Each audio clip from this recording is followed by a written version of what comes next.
AP CM Chandrababu Naidu గారు ఏపీని quantum valley చేస్తామంటున్నారు. అసలు ఏంటిది తెలుసుకునే ప్రయత్నం చేద్దాం. ప్రస్తుతం మనతోటి సీనియర్ జర్నలిస్ట్ సిఎస్ రావు గారు ఉన్నారు. వెల్కమ్ చెప్పేద్దాం.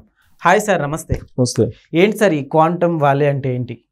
సో చంద్రబాబు నాయుడు గారు హైటెక్ ముఖ్యమంత్రిగా పేరుంది. టెక్నాలజీలో ఆయన ముందుంటారు, మిగతా సీఎంల కంటే కూడా ముందుంటారు. ప్రధానమంత్రి నరేంద్ర మోడీ గారే ఏం చెప్పారు, టెక్నాలజీలో తనకి గురువు చంద్రబాబు నాయుడు గారు అని చెప్పారు ఆయన. అది కూడా ఆంధ్రప్రదేశ్లో అమరావతి పునర్నిర్మాణ కార్యక్రమంలో పాల్గొన్నప్పుడు చెప్పినటువంటి మాట అది. సో కాబట్టి టెక్నాలజీలో పరిపాలన చేసే పాలకులు అందరిలో కంటే చంద్రబాబు నాయుడు గారు ముందుంటారు అనేది జగద్విదితం. సో ఆయన ఇప్పుడు ఏం చెప్తున్నారు ఆంధ్రప్రదేశ్ ప్రజలకి, కంప్యూటర్ శకం అంటే ఐటీ ఇన్ఫర్మేషన్ టెక్నాలజీ శకం అనేది ఇప్పుడు రూపాంతరం చెందబోతుంది. రాబోయేటువంటి రోజుల్లో ఈ కంప్యూటర్ యుగం కాస్త క్వాంటమ్ యుగం కాబోతుంది. సో ఈ క్వాంటమ్ యుగంలోకి మనం ఎంటర్ కావాలి అని చెప్తున్నారు. ఏంటి క్వాంటమ్ యుగం అని అంటే, ఇప్పటివరకు కంప్యూటర్స్ స్లోగా ఉన్నాయి. ఏదైనా డేటా ఇచ్చామనుకోండి, ఆ డేటాని ఇవ్వడానికి కొంత టైం తీసుకుంటుంది. ఓకే, ఈ క్వాంటమ్ వచ్చిన తర్వాత సెకండ్స్లో ఎంత డేటానైనా సరే మీ ముందు పెట్టేస్తుంది. ఎంత డేటానైనా సరే ముందు పెట్టేస్తుంది. జనరల్గా మనం అర్థమయ్యేటట్టు చెప్పాలంటే కనుక, ఇప్పుడు మనం గూగుల్లోకి వెళ్తాం. గూగుల్లోకి వెళ్ళినప్పుడు మన ట్రాన్స్లేషన్ అనేది ఉంటుంది కదా, Telugu to English, English to Telugu, లేదంటే తెలుగు టు తమిళ్, ఏ భాషలో ఉన్నాయన అవి మనం మినిమం వర్డ్స్ ఇస్తాడు, 300 వర్డ్స్ అని, అంతకు మించితే అది ట్రాన్స్లేట్ చేయదు. కాబట్టి మనం మళ్ళీ ట్రాన్స్లేషన్కి మళ్ళీ దానికి ఇన్పుట్ ఇవ్వాలి.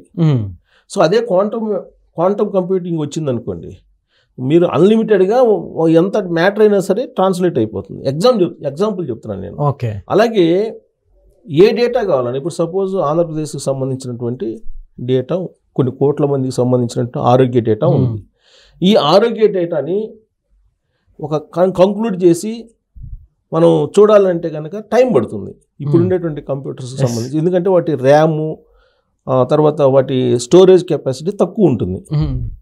సో కాబట్టి వాటికి కూడా ఇప్పుడు మనకి 6 GB 12 GB అలా ఉంటుంది కదా జీబీలు. ఆ ర్యామ్ కెపాసిటీ అంటే అది స్టోర్ చేసుకునే కెపాసిటీ కానీ, లేదా అది అనలైజ్ చేసే కెపాసిటీ కానీ తక్కువ ఉంది ఇప్పుడు ఉండేటువంటి కంప్యూటర్స్కి. రాబోయేటువంటి రోజుల్లో క్వాంటమ్ కంప్యూటర్స్ వస్తే, క్వాంటమ్ కంప్యూటర్స్ ఏం చేస్తాయి అంటే, నువ్వు ఎంత పెద్ద డేటాని ఇచ్చినా, లేదంటే ఎంత పెద్ద అనాలిసిస్ చేయమన్నా కానీ ఈజీగా చేసేస్తాయి. సో కాబట్టి పని అంతా ఈజీ అవుతుంది. ఒక 100 కంప్యూటర్లు చేసేది, లేదా ఒక 1000 కంప్యూటర్లు చేసేది ఒక కంప్యూటర్ చేస్తుంది. అర్థమైంది కదా. ఇప్పుడు ఒక 100 కంప్యూటర్లు, ఇప్పుడు కంప్యూటర్స్ వచ్చిన తర్వాత ఒక 1000 మంది చేసే పని ఒక కంప్యూటర్ చేసేస్తుంది కదా. ఈ 1000 కంప్యూటర్లు చేసేటువంటి పని క్వాంటమ్ కంప్యూటర్ ఒకటి చేస్తుంది. అంటే సూపర్ కంప్యూటర్స్ అనుకోవాలి.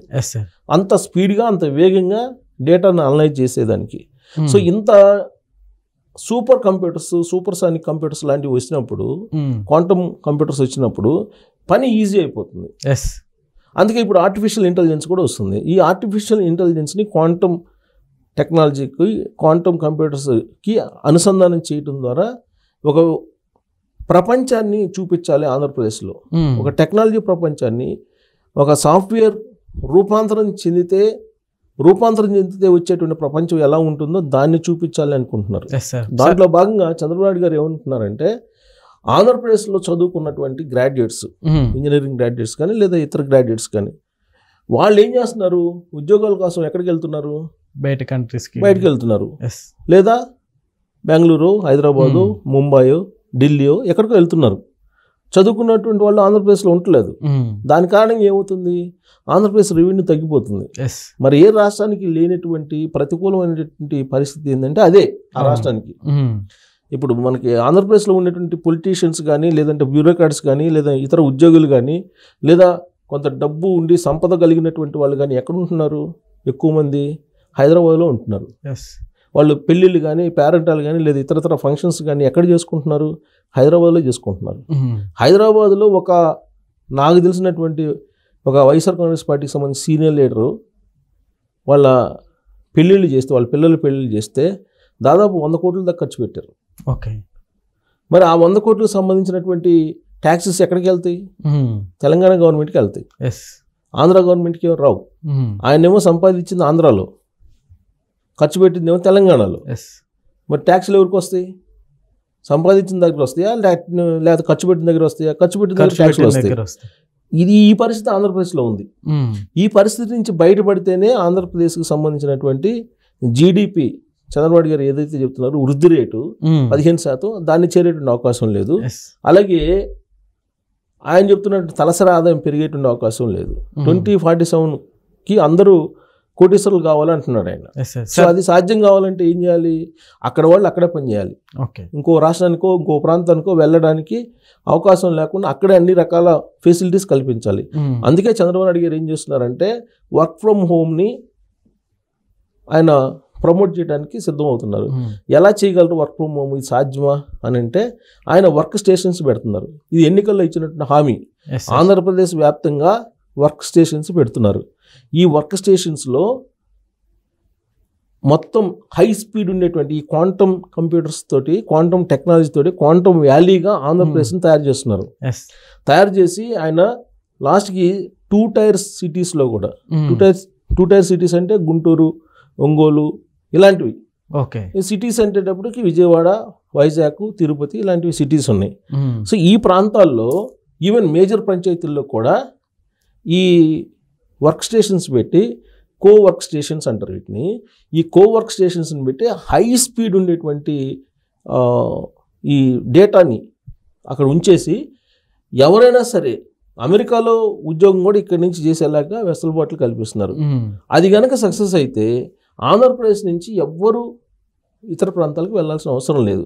ఆంధ్రప్రదేశ్లో ఏ కంపెనీకి కావాల్సిన వర్క్ అయినా అక్కడి నుంచే చేయడానికి ఆయన ప్లాన్ చేస్తున్నారు. Yes sir, but how it is possible sir? Chandrababu Naidu గారికి ఎందుకు ఇట్లా ఆలోచనలు వస్తూ ఉంటాయి? సో మనం చూసుకుంటే 2040 ఏఏ కావచ్చు, సో ఇప్పుడు మనం డిస్కస్ చేసేది, మొన్న రాకిల్ది మనం డిస్కస్ చేసాం, ఇవన్నీ అంతే చంద్రబాబు నాయుడు గారికి ఓన్గా వస్తుంటాయి ఐడియాస్ ఇవన్నీ. ఇప్పుడు ఆయనకి ఆంధ్రప్రదేశ్ అభివృద్ధి చేయాలని ఒక తపన ఉంది. భారతదేశం వికసిత భారతదేశం దిశగా నరేంద్ర మోడీ గారు 2047 దిశగా వెళ్తున్నారు. దాంట్లో ముందుండాలి ఆంధ్రప్రదేశ్ అనేది ఆయన తపన. ఆయన అదే ఆలోచనతో ఉన్నప్పుడు, ఈవెన్ మనమైనా సరే అదే ఆలోచనతో ఉన్నప్పుడు మనకు కూడా ఇన్నోవేటివ్ ఆలోచనలు వస్తాయి. ఇన్నోవేషన్ హబ్స్ని కూడా ఏర్పాటు చేస్తున్నారు ఆయన. ఇన్నోవేషన్ హబ్స్ని ఏర్పాటు చేసి క్వాంటమ్ వ్యాలీని, ఇప్పుడు మనకి సిలికాన్ వ్యాలీ అనేది ఫేమస్ వరల్డ్ మొత్తం మీద.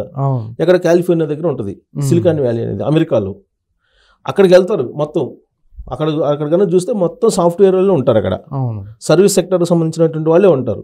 సిలికాన్ వ్యాలీలో జాబ్ దొరికిన వాళ్ళు అంటూ ఉండరు, ఏదో ఒక జాబ్ దొరుకుతుంది అక్కడ. సో అలాంటి సిలికాన్ వ్యాలీని మరిపించేలాగా, దాన్ని తలదన్నేలాగా ఇక్కడ క్వాంటమ్ వ్యాలీని, అమరావతిని క్వాంటమ్ వ్యాలీగా తయారు చేయాలి అనేటువంటి కళ ఆయనకు అంటున్నారు. అందుకే 44,000 ఎకరాలు మళ్ళీ అదనంగా తీసుకోవాలనుకుంటున్నారు. ఇప్పుడు రేపు క్వాంటమ్ వ్యాలీ వచ్చేస్తే అక్కడ, ఇప్పుడు సిలికాన్ వ్యాలీ మాదిరిగా క్వాంటమ్ వ్యాలీ కనుక అక్కడ వచ్చేస్తే కాదు, వస్తుంది ఖచ్చితంగా. ఆయన వ్యూస్ ప్రకారం పని చేయనించాలి. అలాగే ఆయన వ్యూస్ ప్రకారం పని చేయటానికి ఉద్యోగులు ఫస్ట్ బ్యూరోక్రాట్స్ సిద్ధం అవ్వాలి. దానికి సహకారం ప్రజలు అందించాలి. అప్పుడు ఆయన ఖచ్చితంగా ఏదైతే 2020 విజన్ని సాకారం చేశారో మన కళ్ళ ముందు ఉంచారు ఇక్కడ హైదరాబాద్లో, అదే తరహాలో అక్కడ కూడా చేయగలరు క్వాంటమ్ వ్యాలీని. కానీ దాన్ని కోఆపరేట్ చేయాలి కదా, ప్రజలు కోఆపరేట్ చేయాలి, అధికారులు మద్దతు పలకాలి, ప్రజలు మద్దతు పలకాలి, అధికారులు కోఆపరేట్ చేయాలి, ఇవన్నీ ఉంటాయి. కాకపోతే ఆయన ఐడియాస్ ఏంటంటే క్వాంటమ్ వ్యాలీ అనేది అక్కడ ఏర్పడాలి. ఇప్పటి వరకు క్వాంటమ్ వ్యాలీ ఎక్కడ లేదు ప్రపంచంలో. సో క్వాంటమ్ కంప్యూటింగ్ అనేది ముందు ఆంధ్రప్రదేశ్కి రావాలని చెప్పి ఆ బాధ్యతలను టీసీఎస్కి అప్పచెప్పారు. టీసీఎస్కి అప్పచెప్పారు. తర్వాత రిలయన్స్కి అప్పచెప్పారు. వాళ్ళు పెద్ద పెద్ద డేటా సెంటర్స్ పెడుతున్నారు. వైజాగ్లో, అమరావతిలో ఇలా డేటా సెంటర్స్ పెడుతున్నారు. ఈ డేటా సెంటర్స్ పెట్టడానికి వాళ్ళకి ల్యాండ్స్ కూడా ఇచ్చారు ఈ మధ్య. సో ఈ డేటా ఎంత ఎక్కువ డేటా అయినా సరే ఫ్రాక్షన్ ఆఫ్ సెకండ్స్లో ఈ క్వాంటమ్ కంప్యూటింగ్ అనేది తేల్చేస్తుంది. సో కాబట్టి ప్రపంచం మొత్తం ఇటు చూడాలి అనేది ఆయన లక్ష్యం. ఆర్టిఫిషియల్ ఇంటెలిజెన్స్ అనేది మొత్తం ఇక్కడి నుంచే రావాలి. క్రియేటివిటీ మొత్తం ఆర్టిఫిషియల్ ఇంటెలిజెన్స్లో ఏదైనా సరే కొత్తది వచ్చిందంటే అమరావతి నుంచే రావాలి అనేది ఆయన డ్రీమ్. అదంతా సాకారం కావాలంటే మొత్తం అక్కడ ఉండేటువంటి ఆంధ్రప్రదేశ్లో ఉండేటువంటి మేధో సంపత్తి అక్కడే ఉండిపోవాలి. అక్కడే ఉండాలంటే వర్క్ ఫ్రమ్ హోమ్ ఇస్తే కనుక ఎక్కడికి వెళ్ళరు. ఎస్ వెళ్ళాల్సిన అవసరం ఉంది, ఎవ్వరు ఎక్కడికి వెళ్ళరు. ఉద్యోగం ఉందనుకోండి, సొంత ఊరిని వదిలిపెట్టి ఎందుకు వస్తారు? Yes sir. సొంత ఊరిని వదిలిపెట్టి ఎవరు రారు కదా. పైగా అక్కడ అవకాశాలు ఉంటే ఇతర ప్రాంతాల్లో ఉండేటువంటి వాళ్ళు కూడా అక్కడికి వెళ్తారు, అంతే కదా. ఎస్ దానికోసం ఆయన శ్రమిస్తున్నారు, తపన పడుతున్నారు. అందుకే ఆయన 5 డిగ్రీల ఉష్ణోగ్రతను కూడా తగ్గించడానికి గ్రీనరీ కోసం ఆయన మొక్కలు నాటిస్తున్నారు అందరి చేత. సో అన్ని రకాలుగా ఆయన ఆలోచిస్తూ ఒక అమరావతిని ఒక డ్రీమ్ వ్యాలీ, ఒక సిలికాన్ వ్యాలీకి మించిపోయేలాగా ఒక కంప్యూటింగ్ క్వాంటమ్ వ్యాలీని క్రియేట్ చేయడానికి ఆయన ప్రయత్నం చేస్తున్నారు. సో అమరావతి నిర్మాణం జరిగిపోతుంది. 2026 కల్లా క్వాంటమ్ వ్యాలీ అనేది అక్కడ వచ్చేయాలని టార్గెట్ పెట్టుకున్నారు. రివ్యూ మీటింగ్లో చెప్పారు 2026. ఓకే, 2025, 2026 కల్లా క్వాంటమ్ వ్యాలీకి సంబంధించినటువంటి ప్రైమరీ ఇన్ఫ్రాస్ట్రక్చర్ అక్కడ కనిపించాలి అమరావతిలో అని టార్గెట్ పెట్టారు. ఎంతో దూరం లేదు, పాసిబుల్ అవుతుంది అంటారు సార్? పాసిబుల్ అవుతుంది. అందుకే ఆయన సుపరిపాలన రివ్యూ మీటింగ్లో నెక్స్ట్ 4 years మనం ఏం చేయాలి అనే దాని మీద ఒక రోడ్ మ్యాప్ ఇచ్చారు. దాన్ని ఇంప్లిమెంట్ చేయాల్సిన బాధ్యత ఉద్యోగస్తులది, యంత్రాంగానికి ఒకవేళ చేయకపోతే నిలదీయాలి ప్రజలు. అలాగే ఈ ప్రభుత్వానికి మద్దతు పలకాలి, లేదంటే ఆయన డ్రీమ్ సాకారం కాదు. మళ్ళీ 2019 తరహా మాకు కావాలి ప్రభుత్వాన్ని 2029లో కూడా అనుకుంటే మళ్ళీ వైకుంఠపాలి ఆట వచ్చేస్తుంది. సో అది కావాలా, లేదంటే చంద్రబాబు గారు చెప్తున్నటువంటి క్వాంటమ్ వ్యాలీ కావాలనేది తెలుసుకోవాల్సింది ఆంధ్రప్రదేశ్ సమాజం. మరి ఆంధ్రప్రదేశ్ సమాజం ఆలోచించాలి. Okay sir, thank you.